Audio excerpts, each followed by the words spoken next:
नमस्कार। दोपहर समाचार में आपका स्वागत है।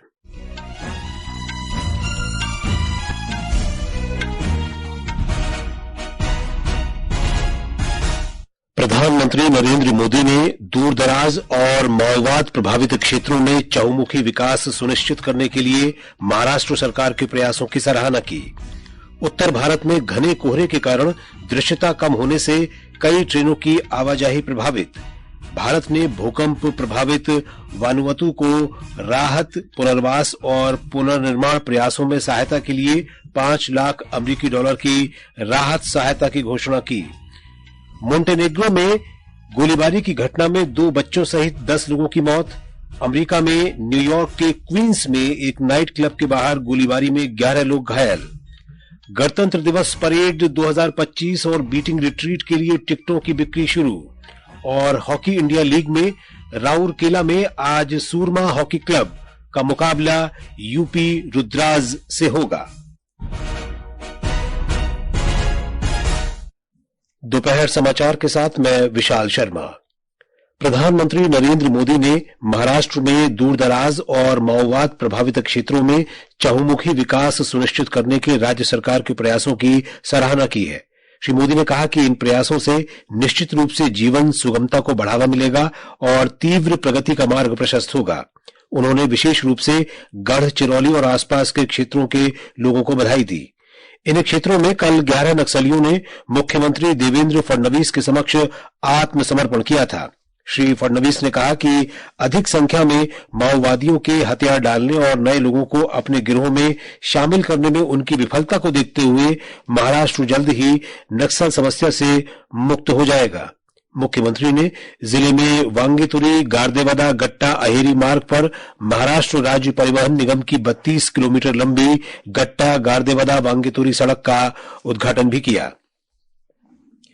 प्रधानमंत्री ने कहा है कि डिजिटल कॉमर्स के लिए ओपन नेटवर्क ONDC ने छोटे व्यापारियों के सशक्तिकरण और ई कॉमर्स के क्षेत्र में क्रांति लाने में महत्वपूर्ण योगदान दिया है। सोशल मीडिया पोस्ट में श्री मोदी ने कहा कि विकास और खुशहाली बढ़ाने में ONDC महत्वपूर्ण भूमिका निभा रहा है।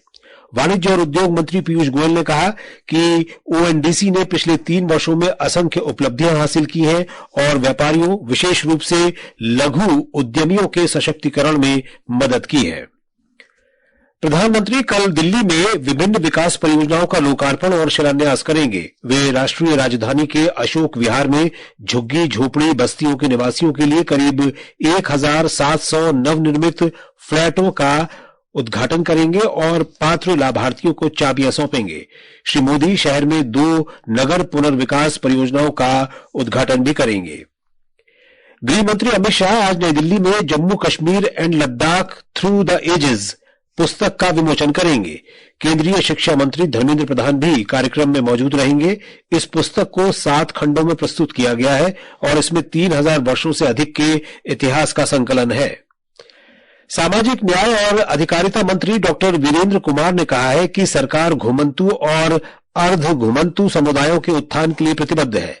आज नई दिल्ली में विमुक्त, घुमंतु और अर्ध घुमंतु समुदायों के कल्याण पर एक बैठक की अध्यक्षता करते हुए उन्होंने इस दिशा में राज्यों से केंद्र के साथ सहयोग करने का आग्रह किया। उन्होंने कहा कि इन लोगों के पास उचित दस्तावेजों की कमी के कारण उन्हें केंद्र सरकार की योजनाओं का लाभ नहीं मिल पाता है। कृषि मंत्री शिवराज सिंह चौहान ने दिल्ली की मुख्यमंत्री आतिशी पर किसानों के लिए लाभकारी केंद्र की योजनाओं को अवरुद्ध करने का आरोप लगाया है। श्री चौहान ने मुख्यमंत्री आतिशी को पत्र लिखकर कहा कि वे किसानों के हित में निर्णय लेने में विफल रही हैं। उन्होंने ये भी कहा कि पूर्व मुख्यमंत्री अरविंद केजरीवाल ने 1 दशक तक सत्ता में रहने के बावजूद किसानों से किए वादों को पूरा नहीं किया। उन्होंने कहा कि दिल्ली के मुख्यमंत्री को दलगत राजनीति से ऊपर उठकर किसानों के हित में निर्णय लेना चाहिए और केंद्र सरकार की योजनाओं को लागू करके किसानों को राहत देनी चाहिए। बिहार में नवनियुक्त राज्यपाल आरिफ मोहम्मद खान ने आज राज्य के 42वें राज्यपाल के रूप में पद की शपथ ली। पटना के राजभवन में आयोजित एक समारोह में पटना उच्च न्यायालय के मुख्य न्यायाधीश न्यायमूर्ति के विनोद चंद्रन ने उन्हें पद की शपथ दिलाई। उधर बिहार के पूर्व राज्यपाल राजेंद्र विश्वनाथ आर्लेकर ने आज केरल के 23वें राज्यपाल के रूप में शपथ ली। ये समाचार हमारी वेबसाइट www.newsonair.gov.in और हमारे न्यूज ऑन एआईआर ऐप पर भी उपलब्ध हैं। दोपहर समाचार में आपका फिर स्वागत है। भारत ने दक्षिणी प्रशांत महासागर में स्थित वानुआतू में 5 लाख अमेरिकी डॉलर की तत्काल राहत सहायता की घोषणा की है। 17 नवंबर को दक्षिण प्रशांत महासागर में वानुआतू तट के पास 7.4 तीव्रता का भूकंप आया था। इससे बड़ी तबाही और जानमाल की हानि हुई थी। भारत ने इस आपदा से हुए नुकसान के लिए वानुआतू सरकार और लोगों के प्रति अपनी गहरी संवेदना व्यक्त की है और संकट के इस समय में हर संभव सहायता प्रदान करने का आश्वासन दिया है। बांग्लादेश में चट्टोग्राम की एक अदालत ने आज चिन्मय कृष्णदास ब्रह्मचारी की जमानत याचिका रद्द कर दी। बांग्लादेश सम्मिलिता सनातनी जागरण जोट के प्रवक्ता और इस्कॉन के पूर्व पुजारी चिन्मय कृष्णदास को पिछले वर्ष 25 नवंबर को ढाका हवाई अड्डे से देशद्रोह के आरोप में गिरफ्तार किया गया था। इस समय वे जेल में हैं। भारत के गृह मंत्रालय ने चिन्मय दास की गिरफ्तारी पर चिंता व्यक्त करते हुए बांग्लादेश सरकार से कहा है कि वे अल्पसंख्यक समुदाय की सुरक्षा सुनिश्चित करें। ब्रिटेन के सांसदों ने भी चिन्मय दास की गिरफ्तारी और बांग्लादेश के हिंदू अल्पसंख्यकों के खिलाफ हिंसक गतिविधियों पर चिंता व्यक्त की है।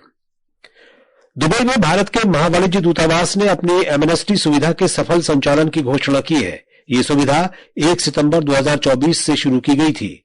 वाणिज्य दूतावास और अल अवीर के केंद्रों के माध्यम से संयुक्त अरब अमीरात यूएई में नियमित वीजा प्राप्त करने के इच्छुक 15,000 से अधिक भारतीय नागरिकों को व्यापक सहायता प्रदान की गई। भारत ने म्यांमार के साथ सीमा पर 9 किलोमीटर से अधिक की बाड़ लगाने का काम पूरा कर लिया है। बाढ़ के समानांतर सड़क बनाने का काम अभी चल रहा है। मणिपुर के मोरेह में बाढ़ लगाने का काम पूरा हो गया है। भारत और म्यांमार के बीच 1643 किलोमीटर लंबी सीमा है, जो अरुणाचल प्रदेश, नागालैंड, मणिपुर और मिजोरम राज्यों से होकर गुजरती है। जम्मू कश्मीर में रेलवे सुरक्षा आयुक्त इस महीने की 7 और 8 तारीख को कश्मीर से कन्याकुमारी तक रेल संपर्क पूरा करने के प्रयास के हिस्से के रूप में उधमपुर, श्रीनगर, बारामूला रेल संपर्क के अंतर्गत कटरा रियासी खंड का अंतिम निरीक्षण करेंगे। प्रधानमंत्री नरेंद्र मोदी जम्मू रेलवे डिवीजन का इस महीने की 6 तारीख को नई दिल्ली से वर्चुअल उद्घाटन करेंगे। भारतीय जनता पार्टी ने आज केंद्र सरकार द्वारा शुरू की गई कई परियोजनाओं पर प्रकाश डालते हुए दिल्ली एनसीआर में सड़क और बुनियादी ढांचे के विकास के लिए अपनी प्रतिबद्धता दोहराई। नई दिल्ली में मीडिया को जानकारी देते हुए पार्टी के वरिष्ठ नेता और केंद्रीय मंत्री हर्ष मल्होत्रा ने कहा कि उन्होंने केंद्र सरकार से सेंट्रल विस्टा को मेट्रो लाइन के माध्यम से जोड़ने का अनुरोध किया है, जो यात्रियों की सेवा कर सके और यातायात की भीड़ कम कर सके। सेंट्रल विस्टा को भी मेट्रो से जोड़ना चाहिए ताकि जो ऑफिसर्स, कर्मचारी और सभी स्टाफ है उन लोगों को भी सहूलियत हो और दिल्ली में जो ऑफिस आवर्स में आने का और ऑफिस से वापस जाने का जो जाम दिल्ली में लगता है, जिससे प्रदूषण भी होता है, उससे निजात मिल सके। पार्टी के एक अन्य नेता मनोज तिवारी ने आम आदमी पार्टी पर राष्ट्रीय राजधानी में विकास की कमी का आरोप लगाया।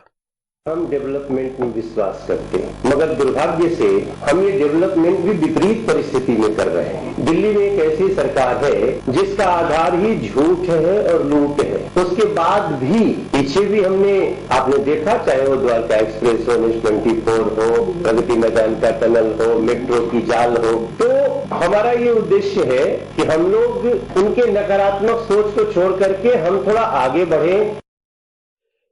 दिल्ली पुलिस ने बांग्लादेशी नागरिकों के अवैध प्रवास में शामिल एक गिरोह का भंडाफोड़ किया है। पुलिस ने 2 बांग्लादेशी नागरिकों और 2 भारतीय मददगारों को गिरफ्तार किया है। दक्षिण दिल्ली के संयुक्त पुलिस आयुक्त संजय कुमार जैन ने बताया कि पिछले 1 महीने में 12 बांग्लादेशियों को निर्वासित किया गया है। गिरफ्तार व्यक्तियों के पास से फर्जी दस्तावेज बरामद हुए हैं। बांग्लादेशी इमिग्रेंट को लाने वाला रैकेट बस्ट किया है। इससे पहले 2 रैकेट बस्ट किए गए थे। इस रैकेट में हमने अब तक 2 बांग्लादेशी और 2 इंडियन लोगों को गिरफ्तार किया है। 2 बांग्लादेशी जो हैं वो हस्बैंड वाइफ है, जिनका नाम बिलाल हुसैन और तन्या खान। इसके अलावा 2 हमने जो इंडियन पकड़े हैं उसमें एक नाम अमीरुल इस्लाम है जो मेघालय असम का रहने वाला है और दूसरा आशीष मेहरा जो गुड़गांव का रहने वाला है। दिल्ली के उपराज्यपाल विनय कुमार सक्सेना ने दिल्ली और राष्ट्रीय राजधानी क्षेत्र में रह रहे अवैध बांग्लादेशी प्रवासियों की पहचान कर उनके खिलाफ सख्त कार्रवाई के निर्देश दिए थे। पंजाब में पुलिस की साइबर अपराध डिवीजन हेल्पलाइन पर वर्ष 2024 के दौरान वित्तीय धोखाधड़ी की 35,000 शिकायतें मिली। इनमें 476 करोड़ रुपए से अधिक की धोखाधड़ी के मामले शामिल हैं। हिमाचल प्रदेश के कुल्लू जिले के तांदी गांव में कल शाम हुए भीषण अग्निकांड की एक घटना में 17 रिहायशी मकान जलकर नष्ट हो गए। इस घटना में करोड़ों रुपए की संपत्ति को नुकसान पहुंचा है। एक रिपोर्ट। अग्निकांड की घटना में 6 गौशालाएं और देवता का एक भंडार भी जलकर राख हो गया है। दमकल कर्मियों सहित स्थानीय लोगों को आग पर काबू पाने पर कड़ी मशक्कत करनी पड़ी, मगर लोगों के काष्ठकुणी शैली में बने घर देखते ही देखते राख के ढेर में तब्दील हो गए। प्रदेश में चल रही शीतलहर के बीच प्रभावित परिवार ठंड में ठिठुरने को मजबूर हो गए हैं। हालांकि जिला प्रशासन द्वारा फौरी राहत के तौर पर प्रभावित परिवारों को कंबल व तिरपाल बांटे गए हैं। आग के कारणों का अभी पता लगाया जा रहा है। प्रभा शर्मा, आकाशवाणी समाचार, शिमला। आकाशवाणी समाचार अपनी विशेष वर्षांत श्रृंखला में आपके लिए वर्ष 2024 की झलकियां प्रस्तुत कर रहा है। आज हम इलेक्ट्रॉनिक्स और सूचना प्रौद्योगिकी मंत्रालय की प्रमुख पहलों और उपलब्धियों पर नजर डालेंगे। केंद्र सरकार ने 2024 में डिजिटल प्रणाली को मजबूत करने, आर्थिक विकास को बढ़ावा देने और नागरिकों के जीवन को बेहतर बनाने के लिए कई पहल की है। भारत के डिजिटल इकोसिस्टम में खरीद के लिए government e market place GeM, सरकारी सेवाओं के लिए उमंग, स्वास्थ्य सेवा के लिए ई संजीवनी और न्याय के लिए ई कोर्ट्स की शुरुआत की गई। इसके अलावा यूपीआई ने कई बैंक खातों को एक ही मोबाइल एप्लीकेशन में एकीकृत कर देश के भुगतान प्रणाली में क्रांति ला दी है। पिछले साल जून तक यूपीआई के माध्यम से 24,000 करोड़ से अधिक के वित्तीय लेन देन की सुविधा प्रदान की गई। वहीं साइबर सुरक्षित भारत पहल के तहत इलेक्ट्रॉनिक्स और आईटी मंत्रालय ने साइबर खतरों से निपटने के लिए साइबर सुरक्षा क्षमताओं को मजबूत कर रहा है। इसके अलावा डिजी लॉकर के माध्यम से भौतिक दस्तावेजों के उपयोग को कम करने में मदद मिली है और एजेंसियों के बीच ई दस्तावेजों के आदान प्रदान को सक्षम बनाया है। दीपेंद्र कुमार, आकाशवाणी समाचार, दिल्ली। ये समाचार आकाशवाणी से प्रसारित किए जा रहे हैं। यूरोपीय देश मोंटेनेग्रो में एक बंदूकधारी ने कल दक्षिणी शहर सेटिंजे में गोलीबारी कर 10 लोगों को मार दिया। यह हमला स्थानीय समय अनुसार शाम 5:30 बजे बाजिस गांव में शुरू हुआ। मरने वालों में 10 और 13 वर्ष के 2 बच्चे भी शामिल हैं। हमलावर को पकड़ने के लिए तलाश अभियान के दौरान 45 वर्षीय एक संदिग्ध ने पुलिस से घिर जाने पर स्वयं को गोली मार ली। मोंटेनेग्रो सरकार ने आज से 3 दिन के राष्ट्रीय शोक की घोषणा की है। अमेरिका के न्यूयॉर्क में कल रात एक नाइट क्लब के बाहर गोलीबारी में 11 लोग घायल हो गए। गोलीबारी जमैका के अमजुरा नाइट क्लब के निकट रात 11:20 के आसपास हुई। पिछले 24 घंटों के भीतर अमेरिका में इस तरह की ये तीसरी घटना है। देश के उत्तरी क्षेत्र में घने कोहरे के कारण दृश्यता कम होने से कई रेलगाड़ियों की आवाजाही पर असर पड़ा है। रेलवे के अनुसार दिल्ली आने वाली 43 रेलगाड़ियां 5 घंटे तक की देरी से चल रही हैं। मौसम विभाग ने आज पंजाब, हरियाणा, चंडीगढ़, दिल्ली और उत्तर प्रदेश के कुछ हिस्सों में रात और सुबह के समय घना कोहरा छाए रहने का अनुमान व्यक्त किया है। हिमाचल प्रदेश, राजस्थान, मध्य प्रदेश, छत्तीसगढ़, हिमालय की तराई वाले पश्चिम बंगाल और पूर्वोत्तर राज्यों में भी कल तक ऐसी ही स्थिति बनी रहने की संभावना है। गणतंत्र दिवस परेड और बीटिंग रिट्रीट के लिए टिकटों की बिक्री आज से शुरू हो गई है। रक्षा मंत्रालय ने बताया कि टिकट सेना भवन, शास्त्री भवन, जंतर मंतर, प्रगति मैदान और राजीव चौक मेट्रो स्टेशन से मूल फोटो पहचान पत्र दिखाकर खरीदे जा सकते हैं। हॉकी इंडिया लीग में आज ओडिशा के राउरकेला में सूरमा हॉकी क्लब का मुकाबला यूपी रुद्राज से होगा। यह match Birsa Munda hockey stadium में 8:15 बजे शुरू होगा। अंत में मुख्य समाचार एक बार फिर। प्रधानमंत्री नरेंद्र मोदी ने दूरदराज और माओवाद प्रभावित क्षेत्रों में चहुमुखी विकास सुनिश्चित करने के लिए महाराष्ट्र सरकार के प्रयासों की सराहना की। उत्तर भारत में घने कोहरे के कारण दृश्यता कम होने से कई ट्रेनों की आवाजाही प्रभावित। भारत में भूकंप प्रभावित वानुअतु को राहत, पुनर्वास और पुनर्निर्माण प्रयासों में सहायता के लिए $5 लाख अमेरिकी डॉलर की राहत सहायता की घोषणा की। और गणतंत्र दिवस परेड 2025 और बीटिंग रिट्रीट के लिए टिकटों की बिक्री शुरू। इसके साथ ही दोपहर समाचार का ये अंक समाप्त हुआ। नमस्कार।